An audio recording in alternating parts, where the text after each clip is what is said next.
Eighth graders, this is to help you with question 3 on CR 18. It says to solve 5, 6x equals negative 30. 5, 6x equals negative 30. All right, trying to isolate x all by itself. The 5, 6 is being multiplied by x. We undo multiplication with division, and you would divide by whatever that coefficient of x is. That will get x all by itself on one side with a coefficient of 1. So if I have to divide the left-hand side by 5, 6, I have to go to the right-hand side of my equal sign and divide that by 5, 6. 5, 6 divided by 5, 6 is just a fancy form of 1. 1 times x we can write as x equals, now we have this negative 30 divided by 5, 6. Negative 30 divided by 5, 6.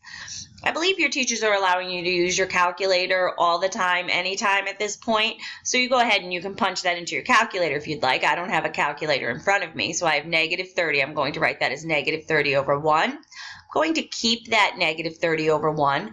I'm going to change my division to multiplication. I'm going to flip over that second fraction and make it 6 over 5.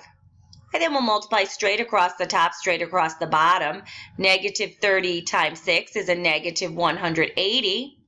1 times 5 is 5. Negative divided by a positive is a negative. 5 goes into 180. 5 goes into 18 3 times with the remainder of 3. I believe it's a negative 36. Let's hope I'm right. It appears as though I am because that number appears over here. You can always double check by showing a check for that.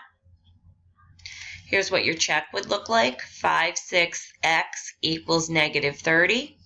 So I would take 5, 6 times negative 36, my answer for x. I'm hoping that that's negative 30.